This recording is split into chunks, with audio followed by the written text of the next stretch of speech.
All right, let's get right to it. Right now, the economy isn't moving in one direction. It's splitting. I'm talking about a clean break, a two-track economy, and the data is crystal clear. There are winners and there are losers, and you really need to understand which is which. So on one side, you've got the winners. Things like housing, healthcare, getting your car fixed. The costs there just keep going up and up. But then on the other side, the losers. The price you pay for gas, for a used car, for a new phone, that's actually going down. This isn't a feeling, this isn't an opinion. We're looking at two totally different economic realities happening at the exact same time. So you got to ask, what's going on here? Why is your rent soaring while the price of that TV you want is dropping? It's not random.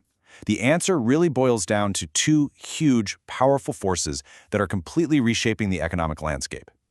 Okay, let's talk about the first force. Think of it as deep structural pressure.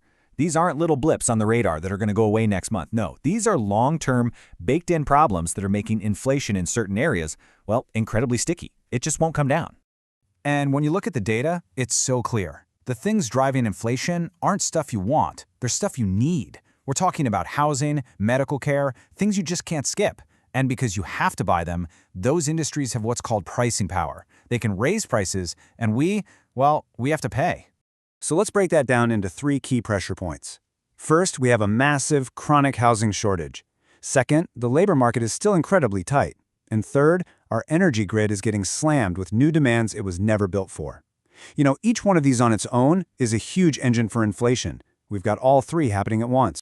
And let's put a hard number on that housing problem. We're not talking about a small gap.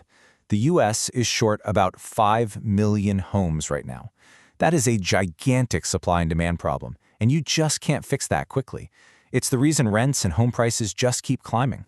And look, it's not just about housing. At the exact same time, fewer people are working. The labor force is actually shrinking, but our demand for things is exploding. Think about all the new AI data centers popping up, all the new electric vehicles hitting the road. We're talking about a demand that could literally double the strain on our energy grid. And if all that wasn't enough, there's another huge structural issue looming over everything. U.S. federal debt is now sitting at about 120% of GDP. That number is so big it actually starts to tie our hands when it comes to fighting inflation. This creates a situation called fiscal dominance. And here's what that means in plain English.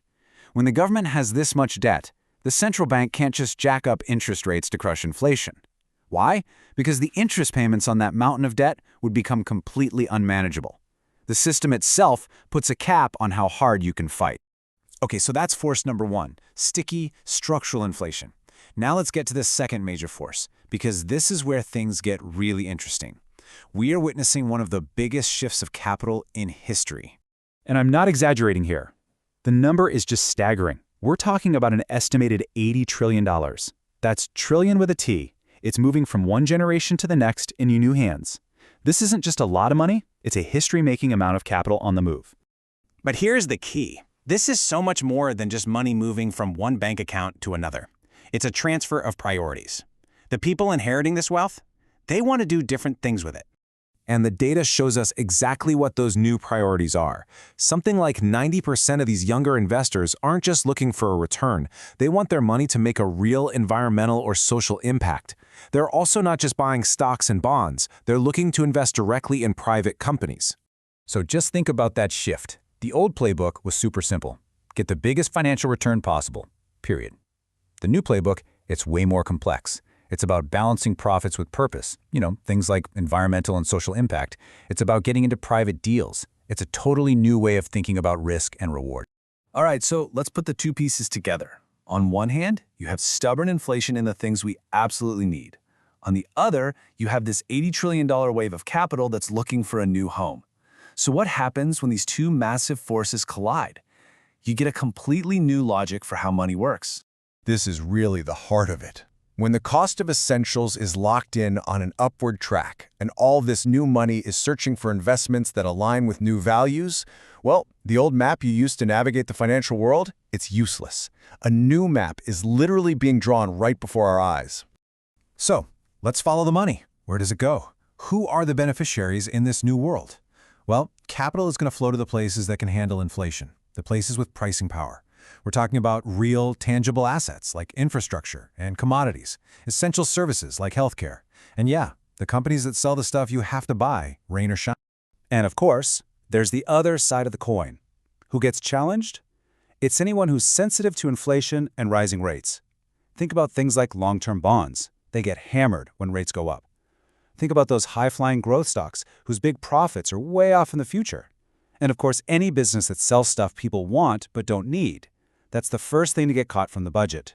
So here's the bottom line. Capital doesn't have feelings. It's not sentimental. It's just a tool, and it flows toward opportunity and away from risk. But in this new era of sticky inflation and totally new priorities, the very definition of opportunity is changing. The map is being redrawn, and it's happening right now.